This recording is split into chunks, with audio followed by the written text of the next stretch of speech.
All right. How you doing, friends? It is 0 days to expiration, the final hour. And it is now 3 o'clock on Tuesday, September 27th. And today,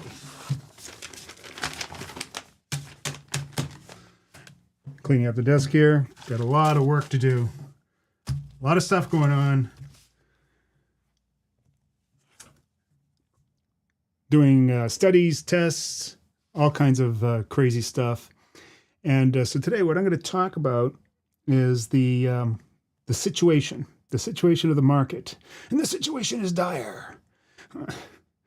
We are heading into the abyss. I mean, I'm sure everybody has their own way of putting it. Most of the media now have come on board and recognized that the Fed really meant what it said when it said that we were in for a lot of pain. Now, when that's going to happen, what's going to be the big or the catalyst that will push us over the edge, I don't think anybody knows.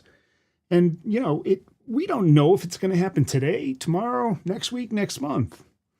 But I think most people have come to that conclusion. Now, there are some that are thinking that, well, man, if it is so dire, if we are going to go into the abyss, why would the Fed let us do that? Every other time that we have headed for disaster, they have done a U-turn. They have lifted us up out of the market. But see, this time is different. I know. Everyone says this time is different. Well, the difference is that we're at the end of the road. We have, or not we, I hate to use the word we and include myself in it. The Fed and the government have been the architects of this malaise for the past 15 years, maybe longer. And now the time has come where they are no longer in a quantitative easing mode. They are in a tightening mode. And it's not something that they can just go back and redo. Now, you'll hear a lot of people in the government saying that, well, you know, look, inflation has stopped. It's coming down. But it really hasn't. What has happened is oil prices have come down artificially because the government has decided to tap into our strategic reserve more so than any time in the past. We're currently in wartime. This is like the absolute worst time to tap into that strategic reserve for another purpose other than an emergency. Now, is this an emergency? Well, it's a self-inflicted emergency, I guess. And that's where we're at. So let me, so that was the abyss message. I mean, there's no doubt that once we get below the current level that we're at, and we tested the June lows just earlier today, if we get and break below that level, is a long way down. Probably another 200 points on the S&P minimum until we hit our next level of support. And then after that, I believe it's going to be a slower grind down for a long time. We're going to be in this bear market, I think, for quite a while.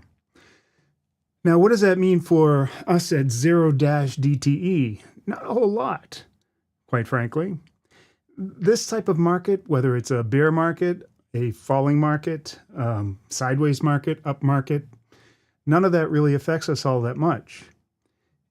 If anything, this market will provide us with more opportunities. And I did a study today, or started doing what is going to be the first part of a much larger study, just looking at our strategies and the type of return that we would get at various times in the day based on the types of strategies that we put on. And one thing that's very clear is that this type of market with the elevated volatility is actually very good for us because it allows us to put on trades that have an even better risk to reward than we already have. And our strategy, apart from most other 0-DTE strategies, is really kind of like the inverse of what they do. I should say it's just the exact opposite. They are taking trades that have small reward with huge outsized risk. We do the exact opposite. We take small risk for huge outsized profit. Now, when you think about it, you think from those terms, you think, man, why doesn't everybody do that? The reason why they don't do it is because they are lured in by the carrot of high probability trades. And so they ignore the huge risk that's hiding behind those trades, which always will grab them. There is no escaping the high risk that is behind a high probability trade. There just isn't. So from what we do, we don't have any of that risk at all. Our risk is defined and it's very small. In fact, virtually all of my trades that go into the risk side of the equation, I let them go to 100% risk, 100% loss. It doesn't matter because it's so small.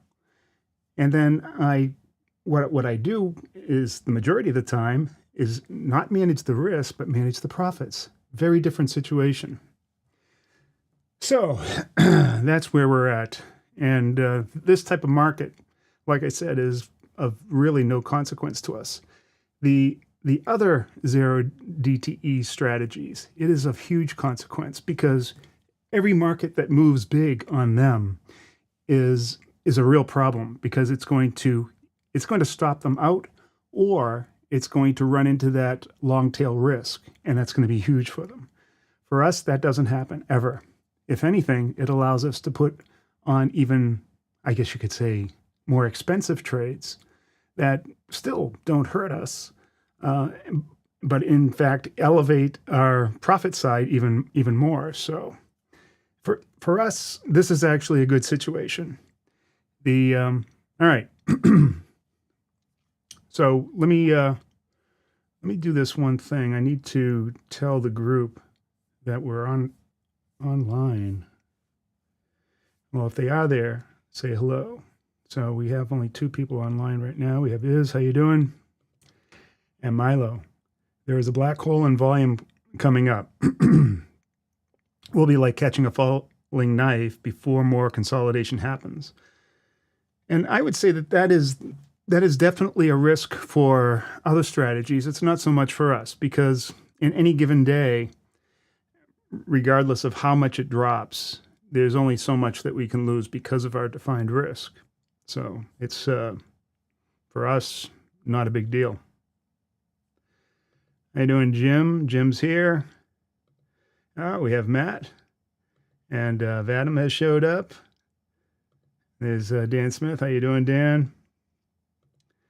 And Tim Dodds, nice to see you. Hans is here. Ray, nice to see you.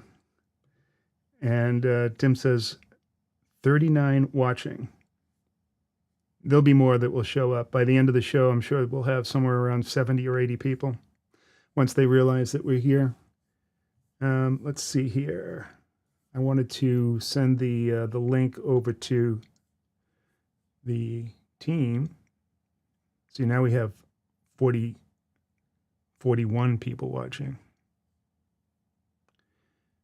So let me just get the link.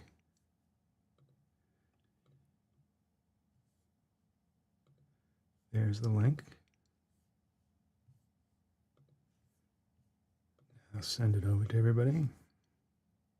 So you may notice that there's a different background right here, and I am setting up the studio to do a green screen. And although I don't have the green screen set up, I put a solid color for now.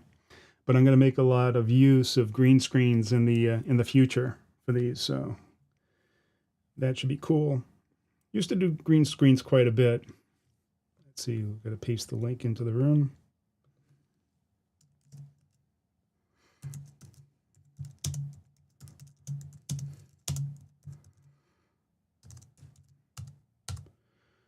All right, all set there. Fantastic. All right. Today, like I said, we hit it looks like we hit the June lows. Let me just confirm that. We'll go back to that screen and onto the charts. So let's bring up the day chart. Yep. Okay. So here's the June low right here, and we did in fact actually looks like we went a little bit below it. What do you know about that?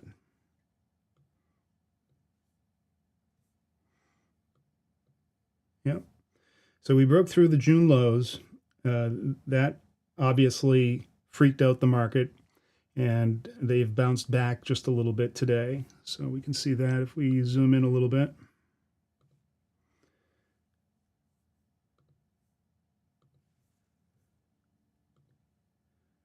Yep. So hit it and say, whoop, the water's pretty hot down there. So it came up. Now I expect us for the rest of the week to be going sideways. And the reason for that is that the Fed is on their speaking tour. All the Fed governors are out there giving their piece, doing whatever they can to calm the market if they can, and at the same time stick to the script of what they intend to do, and that is to do some sort of controlled recession. Now, they really believe that they can do this. Of course, I don't trust them. It's really kind of crazy when you think about it that the Fed, the people that, or the organization that got us into this mess, in large part by monetizing the malfeasance of the government, regardless of what party is in, although it's been accelerated over the last 2 years. They have monetized the government spending, and they have kept interest rates low since the Great Crash of 2009. And I'm sure it goes back even further than that, but the increase in debt and the amount of money that has come into this market that was really had no business has inflated equities and bonds to an extreme, and that is unsustainable. So all of that money that you made in your 401k was really hot air. And now that they're tightening, and now that the cost of money is going up, it's no longer a free ride, all of that air is going to be let out. Will some of it stick? Maybe. Some of it will stick, I'm sure. But I think we're still looking at a very long ride down. And I don't believe that there's anything that's going to stop us from that. Okay. Jim likes the shirt. Well, thank you very much. See, Jim likes the shirt. Milo says he made 100% on a trade today when we're sitting out. Yeah, I wasn't really sitting out as much as I was, let's see, Ray, in at $3.20, out at $8.75. Another great day, yeah. Jeff is here. How you doing? Serve and Grow. And Shreems, haven't seen you for a little while. Alan Schreiber says, Goldman Sachs and BlackRock told people to stay out of stocks. Isn't that something? Yeah, stay out of stocks because it's a long ways down. And let's see, what else do we have here? Now, the reason, okay, so you're going to see some different shirts. You're going to see a different background. You're going to see a makeover on the studio here and the presentation. So I spent a lot of money, putting together the studio, and I'm still learning how to use it. I'm still, without any production help, it's kind of tough to do everything yourself. So you'll still have plenty of fails, I'm sure, but we're going to do our best to produce a quality broadcast, and I hope to match that with at least some better attire. So thank you for complimenting me on the shirt. There'll be more coming. All right, and one of the things that I want to do with the green screen is to start putting up multimedia as well as the charts and other things so that I can talk directly to it rather than do all this context switching. So that'll be pretty cool. All right. Vadim wants to know if there was a trade today. I'll get to that in a second. What I want to talk about first is this study that I conducted today. And it's the first in a long list of studies. And I was very interested in seeing, with our primary strategy, it's the symmetrical fly. We're also looking at an unbalanced fly, which is also symmetrical, but it's unbalanced in that there's unequal weighting on the strikes of the fly, but we keep the risk balanced. And I wanted to see, what type of premium decay that we have throughout the day for various types of widths of strategies. Now, as you know, we primarily do butterflies here, symmetrical butterflies. And it's interesting because if you have a small account, that you may think that that restricts you to the type of strategy that you can put on, or the width of the strategy, because width equals cost of the trade. Of course, if you put it further out of the money, you can reduce that cost some. And I wanted to take a look at, well, what is the relationship between the width and the premium decay that we have? And so I found some pretty interesting stuff. And let me see if I can bring this online here.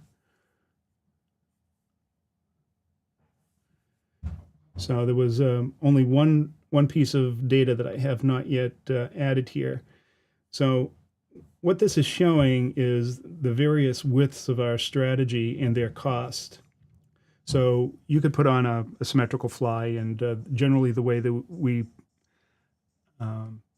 specify a fly is that we give the center strike and then how wide it is from either side of the center. So we have the 10 wide, which would be 10 on each side, or 20 wide, the 15 wide fly, 20, 25, 30, and 35. And then what I wanted to do was put what the relative cost of each one of those was, given that we put on a trade that had at least a 1-to-7 risk to reward ratio. Now, 7 is our sweet spot, so to speak. And I've talked about this a great deal when I show you my P&L and then the distribution of returns and all of that. And that's a key aspect to everything that we do here. And so I wanted to see the growth of premium for the various flies and what type of return that you can see over the period of time. So I haven't filled in the 3 o'clock, and we're a little bit past. So why don't I see if I can do that first? And, because that is the last line of data that's left. And I don't know if it's going to be possible. It's a little bit late. But, wow, this guy's going nuts. So and trying to get a good read on this, I try to get the average of the price that I see bouncing all around. But I'm going to say that looks like about $1,600. So we'll put that in there. All right, and then we'll look at the 30 wide fly. That was a 35 wide fly. And that looks like about, I'm going to say 12 to 14, let's call it $1,300. That one made a big jump, actually. And then we'll go to that's the 30 wide. We'll go to the 25 wide fly. And you'll see, after I get finished with this, you'll see the results of all of this. And what I'm doing is I'm measuring the premium decay at the center strike. So this one looks like it's probably around, I don't know, 850, 830. I'm going to say 830. And then the 20 wide.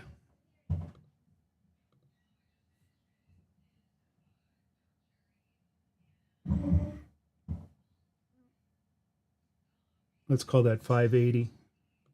That one took quite a jump. Of course, I should have done this 20 minutes ago, so that this data is going to be a little bit off. And I'm going to do this study over and over again. Let's see here. Let's call that, let's call it 340 maybe.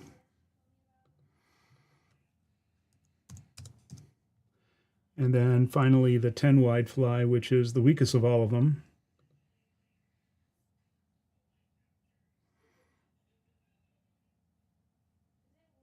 Now we'll call that 80.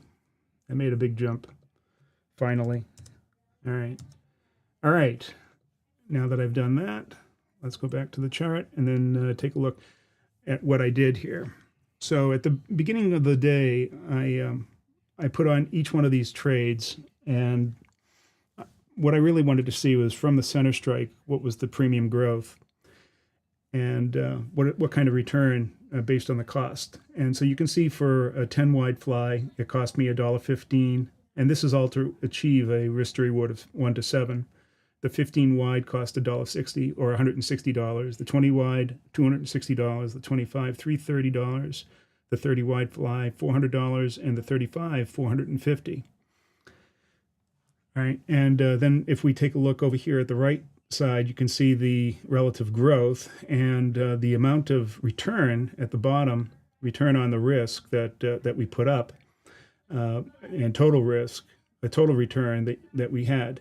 And obviously, the 35 wide returned the most, which is interesting because, you know, it cost the most for sure, but to return 356%, and it was really that way all the way through. I mean, right from the very beginning, it returned quite a bit. But it by far outshines all the other widths. You can say that the 30 wide is on par with it, and then the 20 and 25 wide are similar. And the 10 is, man, that's a strategy that I just can't recommend, because look at it in the first part of the day, all the way up through noon, there was actually no growth in the premium decay. Now, there was some interesting things that happened during the day. So the first part of the day, the market went up, and then right around 11 o'clock or so, we started to go down. And you'll see that there, in each one of these charts, there was a little hiccup there, and that's where, because of that move down, and because butterflies are vega negative, in other words, they don't do well when volatility goes up. So when they're vega negative, that means that they do well when volatility is going down. But because we had this kind of pullback at 11 o'clock, and I'll point that out, that's what this yellow box is indicating. That's the point where the premium growth really started to wane. It didn't keep on the same path that it had in the first part of the day where we were going up. And so that makes a lot of sense because, like I said, butterflies are vega negative. They benefit when volatility is going down, or in other words, price is going up. You know, you have to sort of put in your mind this idea of up and down. But when volatility goes down, that generally means that that price is going up, and that's what we saw from the open of the market. Well, there was first an initial plunge, and then it started to move up, which was good for these butterflies and the decay of premium. And if you were actually in that butterfly, you would have done very well. Then, of course, the market dropped hard, and that first initial drop caused the premium decay to slow down. But you can't slow down premium decay forever in a zero DTE situation, because time is ticking away.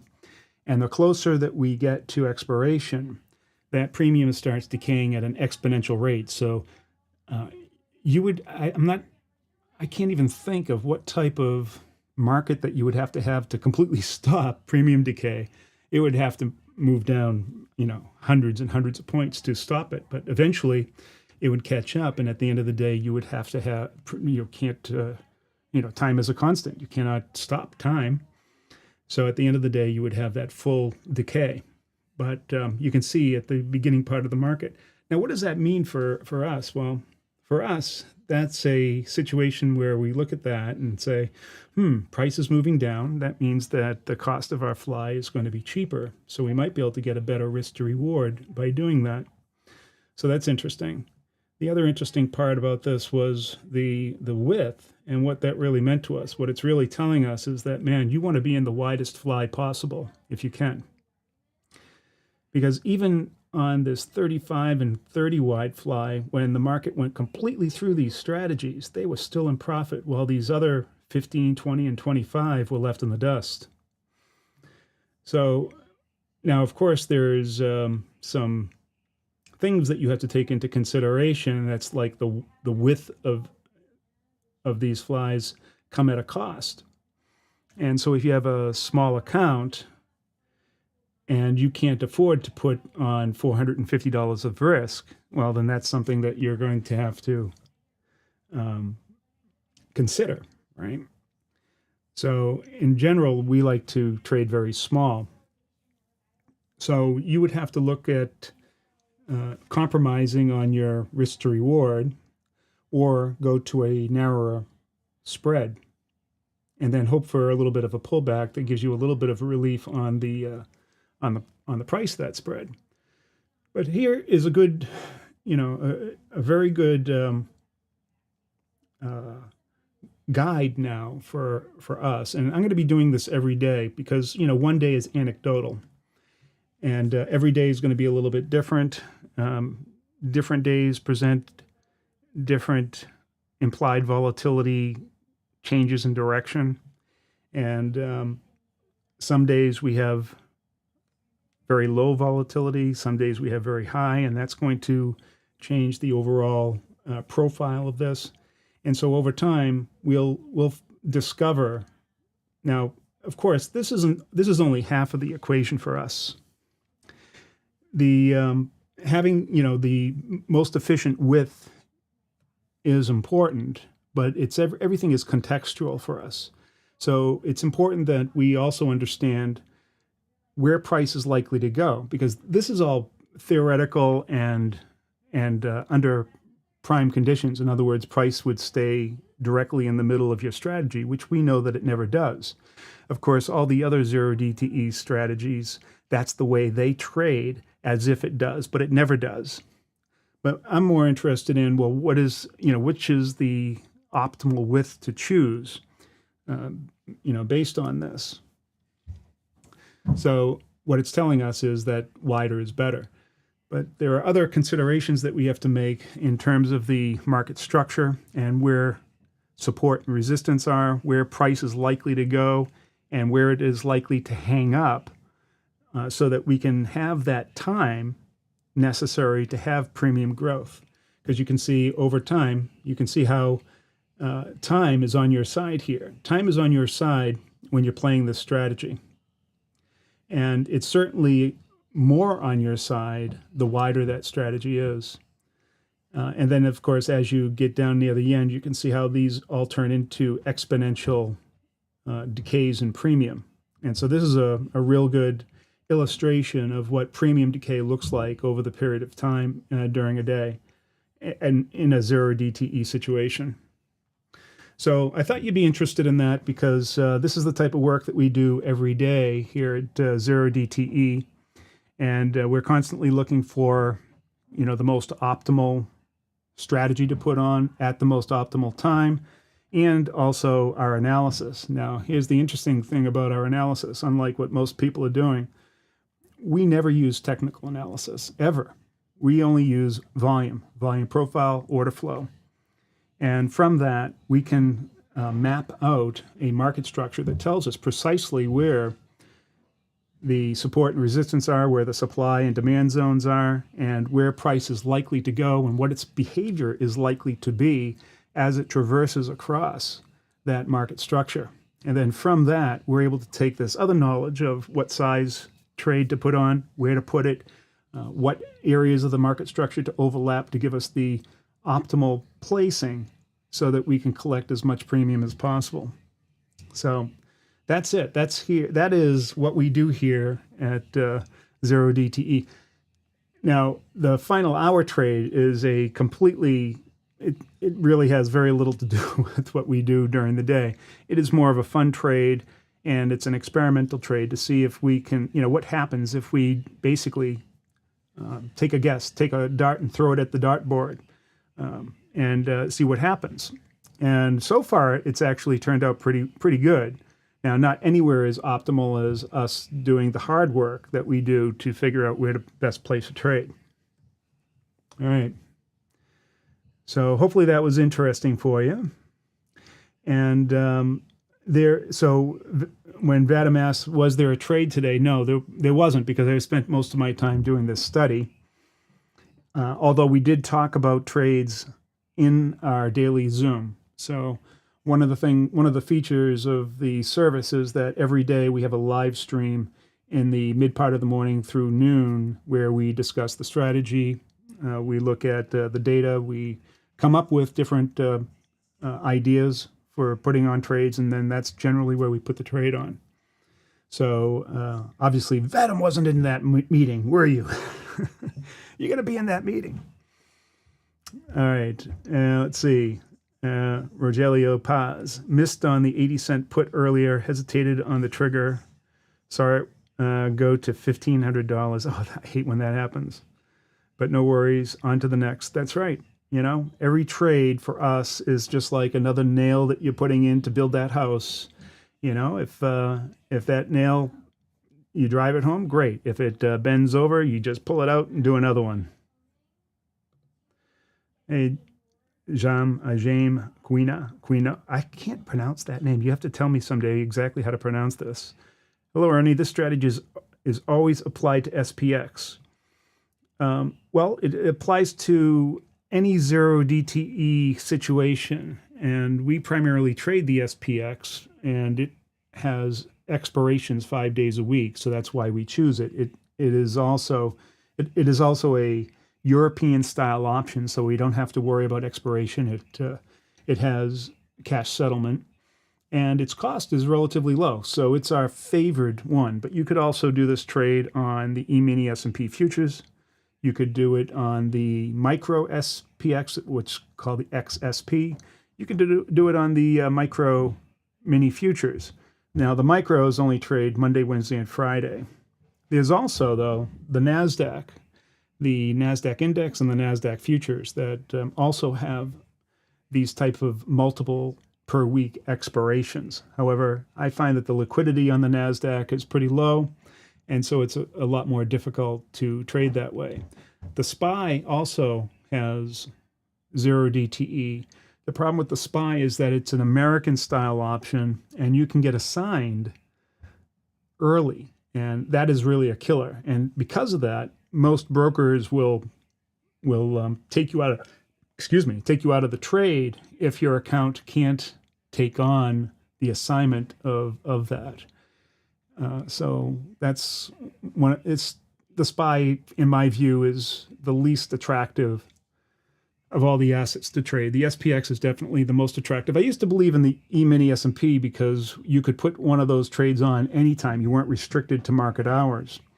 And that's still a good option, but the cost is more. You also can get assignment, not early assignment. It's a European option, so you can't get assignment until afterwards. But there is that possibility of getting assigned a futures contract that you have to deal with. So that's why we trade the SPX. Actually, I've done a write-up about this too. And in my write-up, I did it a while ago, where I kind of favor the E-mini S&P. And that's because last year, when I first started the service, I wanted to show that you could use the E-mini S&P in this context and do it with a very small account and then grow your account. And I did. I took a $3,000 account and I tripled it in 9 months just trading the futures. Now, that's a feat, I'll have to say, but I think in general the market was going our way and it made it easy to do that. This time around, I switched to the SPX, and this year the market has been anything but going our way. It has been a really difficult market for most people, but for our strategy, it's been relatively tame. So even when we have, these huge down days or this bear market, there's really no problem with our strategy. It handles it with ease, quite frankly. The only problem that I found is when we had the bear market rally, there was a lot of nervousness in the market. We had all of these intraday reversals, and that was a little difficult to deal with. But even then, still made money, just a little harder. So hopefully that answers your question. Let's see. So each of those flies, closest leg on all of those was 70% probability of touch, or did you center those by some other condition? All right, so what I did was when I set these up, I tried to make each trade, I put it far enough out of the money so it gave me a 1 to 7 risk to reward. That's what I was focused on. Now, what they ended up for the probability of touch on the leading leg varied based on the strategy. For most of them, for the thinner ones, the narrower ones, they had probability of touch on the leading leg as high as 90%. For the real wide ones, they were pushed back a little bit, and I think the lowest one was at about 65% probability of touch. May have been 70. something like that. So that varied a little bit. I didn't keep that constant. The only thing I kept constant was the risk to reward, and that was wherever you centered the trade and what the resulting cost of the trade was based on, the ratio between the risk to the potential profit of that trade. Likes the analysis. Thank you very much, Vadim. Could a wider fly be a feasible substitute to provide the strategy scaling? Oh yeah. I mean, as opposed to putting on more contracts, I would definitely opt for a wider fly, a wider spread over more contracts. Now, I've seen studies that have been done with various people, and I think even Tastyworks did a study that actually contradicts that some. But after my study, I don't think that there's any question that a wider fly is by far a more effective way to go, particularly with scaling. So if you have a bigger account, I would be looking at putting on super wide flies. Now, there's going to be some diminishing return on how wide you're going to put it and how far out of the money that you can get it and get the proper risk to reward, because that's still a vital part to the effectiveness of this strategy. You need to make sure you have the right risk to reward so you get that long-term positive expectancy, and also you get the profile of the return distribution that we look for. So there is some consideration there. But generally, I would say the wider the better. For big accounts, you should be looking at 25 to 35 wide flies all the time. Maybe wider. We'll have to look at that.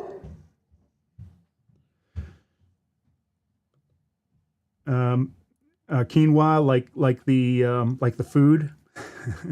So it's Jamie Quinoa. All right, good. Thanks, Iz. Mr. Quinoa, or I'm sorry, Jamie says, many thanks, Ernie. Thanks for sharing all the stats. Much appreciated. It's my pleasure. And Iz says, far enough out for a 1 to 7 risk to reward. Thanks for the clarification. Was curious about how those apples compared. And Vadim, thanks, Ernie, for doing this pretty intriguing analysis. Love it. Dan says, what about a 9-figure account? So it really wouldn't matter, quite frankly. I think that a 9-figure account, you could potentially go to a 50 wide, I would say. You still want to keep track. See, the limitation really is that once you go wider and wider and wider, it's going to be difficult to keep it close enough to the money so you get the risk to reward. And then, of course, it will really depend on how volatile the market is. So if the market doesn't have a great range that day, when you go to wider and wider spreads, there's going to be some diminishing return that you're going to get in order to get the kind of risk to reward you want. And you don't want to sacrifice the risk to reward, because that's principle in giving you that long-term positive expectancy. So even with a 9-figure account, there's going to be that limit, how wide you can go, how far out of the money you go, what's your risk to reward, and then at that point, then you can put on multiple contracts. That's what I would think. So, are you planning on trading your 9-figure account there, Dan? Just asking. Let's see. Someday. Yeah, Dan someday is going to put his 9-figure account on the line. All right, let's take a look at what I'm talking. When I talk about the profile of your return distribution, that is such a hugely important thing. Hey, Obi. The doggy's here.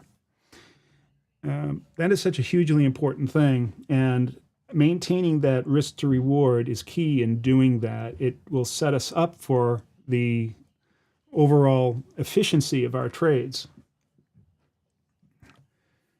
And so let's go to the charts again, actually to the trade log. So this is my performance report over the past 97 days. And I did a similar thing in the first year with when I was trading the E-mini. Not quite as detailed as this. But in any event, you can see that my average risk to reward is 1 to 9.41. And I was surprised that it was that high, so that's interesting.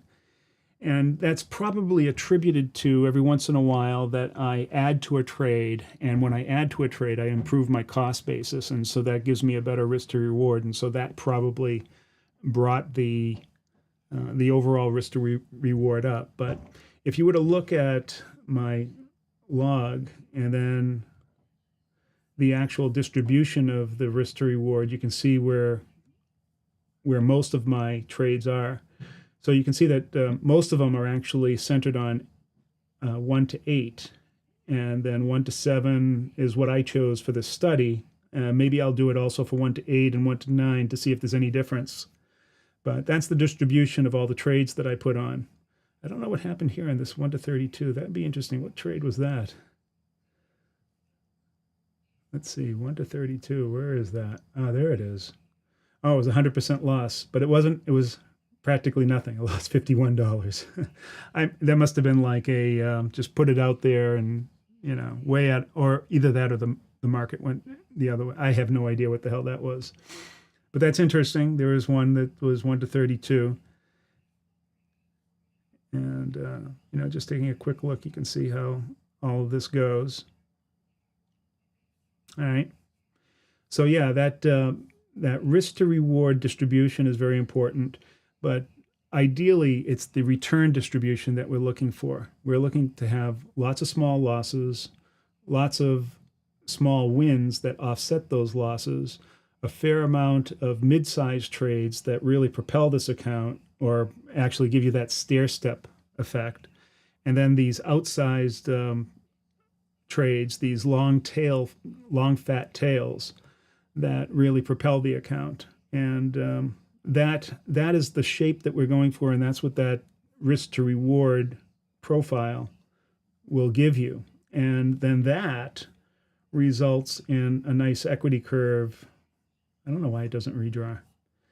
This nice equity curve that looks like this. And the small drawdown, that's the other key. A 3% drawdown. Now, who doesn't want a 3% drawdown? All right. Yeah, Kevin's saying that that 1 to 32 is probably the 0 hours to expiration or the final hour trade. It probably was. You're probably right. Let's see. Doc Russell is asking, does Thinkorswim or any other platform have the data to do back testing on this? It seems we need to check hundreds of days to get reasonable results on which we could develop a strategy moving forward. No, the strategy is pretty good, right now. Now it's a matter of kind of fine-tuning it. And we can do some back testing, but there are too many variables in this to do any effective back testing. I would be more malleable to maybe doing some sort of machine learning type of thing that could hone in on the correct combination of variables under the correct context. And so that's one of the problems with backtesting, is that it attempts to do or find an answer over a wide variety of different contextual things, market situations. And that simply, it doesn't work. I mean, I've done backtesting on thousands of strategies, and I've found the backtesting generally unreliable going forward with something and putting it into play using real money. And that's doing Monte Carlo and doing forward walking and every imaginable technique that you use in backtesting. And I have found very little.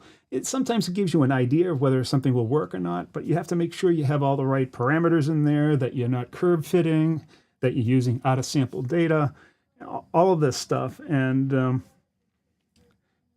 more often than not, what you're basically doing is you're finding out what did work, not on what will work. So yeah, I'm not a big fan of over back testing, and I don't believe in any way that it's going to tell us what our strategy will be going forward. So what I do believe in, though, is if we do real world testing like I did today in the market on live data, and because we have small defined risk, and because our strategy is generally good and it's providing good profit, we can do this testing without fear of the test, becoming our anchor, and they're not. So we can do these tests and we can try different things. And because we have such a wide breadth of or leeway that will make our strategies work in a wide variety of conditions, we can try these different things to try to optimize. And that's really what I'm after, is to find out what is the optimal width, placement, context, implied volatility, all of the different factors that go into it, and then use that. But then, of course, there's things that come down to our judgment. And that's the thing that maybe a machine learning algo can help us. The judgment that we use when we're looking at market profile and the market structure, and where is the best and optimal place to place a trade based on what we know to work in terms of how price tends to behave as it traverses a profile or that structure. And so that's the interesting part. I don't know how you quantify that. And that is really 1/3 to 1/2 of what our trades are about. And so I don't know how you really quantify that. It is definitely a discretionary area. Like I said, we could probably put some machine learning to it that could help. And I'm looking into that, by the way. I am looking into that. So Riza wants to know, hi, is this spreadsheet available to clone when one signs up for the service? Oh, yeah, of course. Every bit of data and information that I do is available to people that are within the service. So, yeah, absolutely. And of course, not only that, but also the trade logs and the simulator that we use to give our, to get our ideas on it. Matt says TOS has a pretty cool API if you have programming skills. So while I have programming skills, I am not going to be doing any programming, Matt, that's for sure. I might hire somebody to do it or have a member do something. And in fact, members do things all the time. Yeah, programming is long behind me.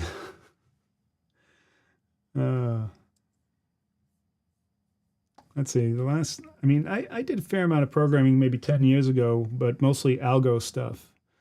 But you have to consider that, 22 years ago, I was chief architect for a Fortune 50 company, and I didn't do so much programming then. I had hundreds of people that did the programming, or thousands of people that did the programming. I didn't really do that stuff. And so before that I did. So I haven't really, although I had to keep up with it, that's not something that I want to do for sure. I mean, my job is more to coach people, mentor them, and build this service. But if you want to do something, let me know. You've been fooling around with the basics? Oh, good. That's good. Yeah. Yeah, I know. Dan uses the API, and there are a few other people that do too. Dan produces a lot of great stuff for us. Thank you very much, Dan. All right. Here we are. We haven't taken a trade. Hopefully this was a useful session. I mean, most of our sessions are going to be like this. I didn't think that a final hour trade was really appropriate today. I mean, we can guesstimate on those final minutes on where it's going to go. All right, JC says, would the decay be even quicker in an environment with less volatility backed into the market at the beginning of the day? No, I mean, first of all, the decay, there's only certain amount of premium in any strategy, depending on its width, that can be decayed, right? Now, no matter what you do, at the end of the day, it's going to end up to zero. All that really will change is the shape of that curve. Will it be, more linear, or will it be exponential, or how exponential? And then during the day, will there be interruptions based on changes in IV? So it's I would say that if you follow the width and the placement, that's going to be a far more impactful solution for you. And when I say placement, I'm talking about the analysis of where price is likely to go and where you place that trade in relation to that market structure. That is going to be far more impactful than whether or not it's going to be a slow day or a low volatility day or a high volatility day.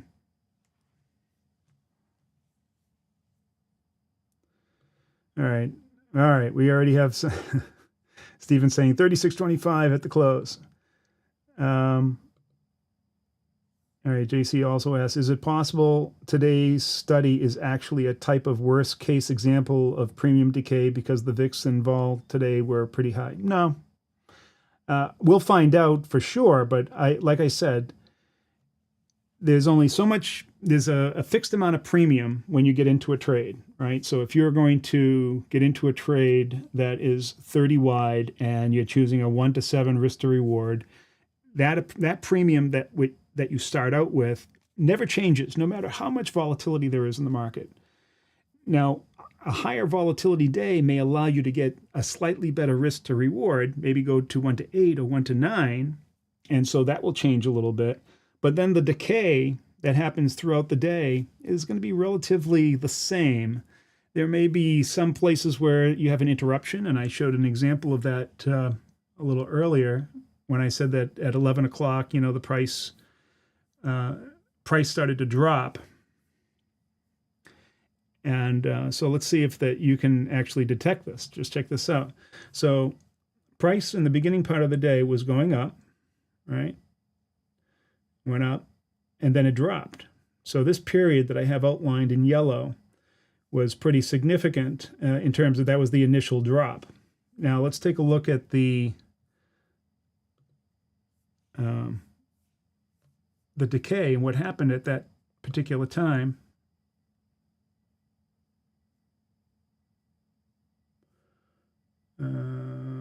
Let's see, was that right here? So if we look closely at 11 o'clock, 11 o'clock is right here, 10:30 to 11. And it's hard when you're looking at the numbers, you don't see a lot. But if you were to look at these bar charts, you'll see that 11 o'clock is the yellow. Let's see, 1, 2, 3, 4. 1, 2, 3. Yeah, yellow is 11 o'clock, blue is 11:30, and then 10:30 is this gray. But see how it kind of dipped right there, and see on the 30 wide, you see a little bit of a dip. And you can see it on the 20 too. It started to go up fast, and then it slowed down right there. All right, that was when the market dropped. Now, is that a huge edge for a trader? I don't think so. It might, if you can catch something like that every day and get a few pennies extra in your pocket, then it might have some meaning to you. But I think what this is showing is that no matter what, we're going to go from this blue bar in the beginning of the day to this bar at the end of the day, and it's going to accelerate throughout the day. There may be some slight glitches along the way, but other than that, I don't think it's going to make any difference. What it will make a difference is where you actually place that trade and whether or not you're going to intercept price. That's what will make a difference.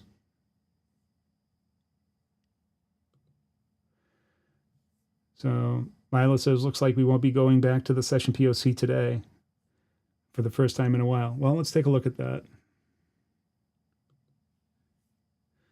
So the session POC is right here, right? Which is at 36.50 or so. 36, yeah, almost just under 36.50. So we have 5 minutes left.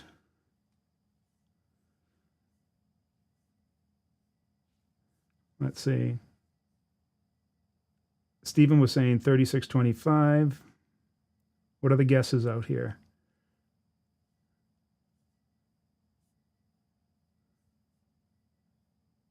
And Milo's saying 36.35-ish. I don't think it's 36.35-ish. I think it's more like right here. Oh, well, I'm sorry. If we're going to put this in SPX terms, because this is the E-mini, so it's 15 points less. So 36.50 minus 15 would be 36.35. You're exactly right, Milo. Sorry. So 36.35 on the SPX is the session POC. So we could take that and put it at 36.35. That's the session POC right there. And will we head towards it? I think we will. Oh, well, Matt has a good reason why it should be 36.65 because that's where his trade is.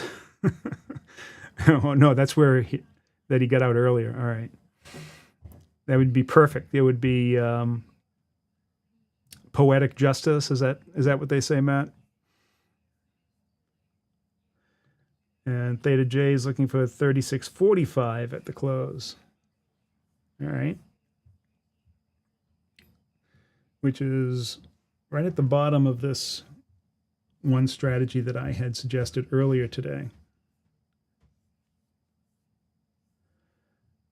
And Robert Weitzer says open interest on 36.50 is very high.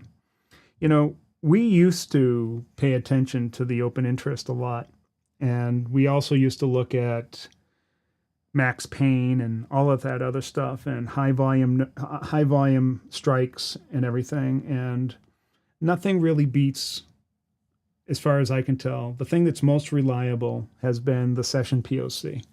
Now, I don't know if that's just something that's been happening in the past few weeks or if that's the way it is all the time.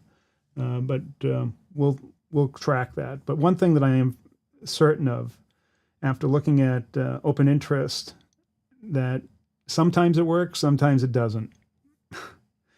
But the session POC seems to be pretty regular, and it comes within that area a lot.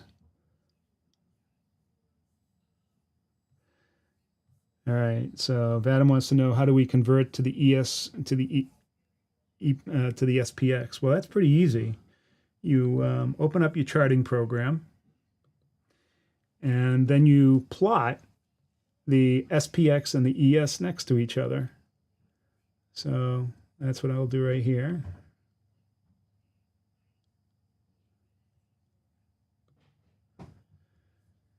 And so here we can see that the SPX is 36.43 and the E-mini S&P is 36.57. So it's about a 13-point difference right now, or about 3 strikes, 3 5-point strikes. So that's the difference between the two right now. Well, now it's about a 14-point difference. So that's the way I would do it. I would look at that and say, okay, there's the difference in points, and what does that translate to strikes? So that's about 3 strikes.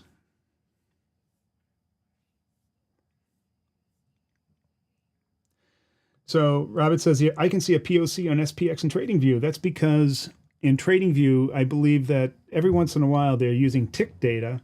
It doesn't show up all the time, but they're using tick data, I believe, to show you tick volume data, which isn't real volume because the SPX does not have any volume. The SPX does not have any volume, so it's impossible to see actual volume on the SPX. You can simulate it by using tick data, and that sometimes can be somewhat accurate, but it's not going to give you the kind of accuracy that you'll get by looking at the E-mini S&P. All right, so let's see where we ended up. Did we end up near the session POC? No, we didn't. A little bit above. So at 36.47, if we add 14 points onto that, that's 36.61. Let's bring that over to the ES. Where is 3661? Right there. So, oh, I don't know. 3661. It looks like it closed right there. Let's find out. We can find out by going to the fixing price. The E-mini, the CME will put out the fixing price.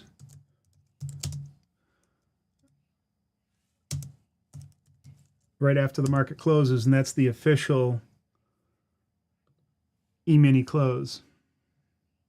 Oh. Wrong link. Here it is, the fixing price in the CME group. And so here we can see exactly what the close was for the E-mini S&P. There it is. It was 3660.91.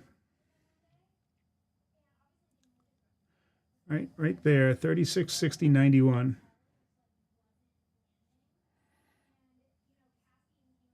And so if we were to subtract 15 points from that's 3645, 3647. That's not the, it's definitely not the POC because the POC is down here. So it missed by a little bit.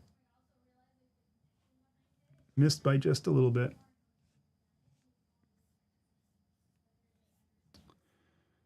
Alrighty. Well, that was exciting. Yeah, so let's see. On SPX, you can like turn on volume profile, but it's not real.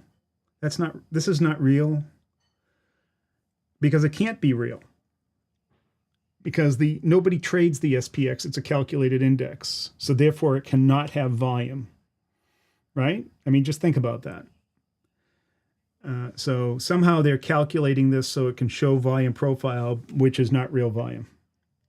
And my speculation is what they do with Forex, because you know that Forex, if you go to a Forex feed, there is no volume in a Forex feed. Not because there's no volume, but they don't put it in the feed. And they can't, and that's because, you know, there are so many different banks and different feeds and so forth that, you know, you can't get a constant price on any of this stuff. But there is no volume in the Forex feed, so what they do to substitute that is something they call tick volume, and it's a calculated way of simulating volume.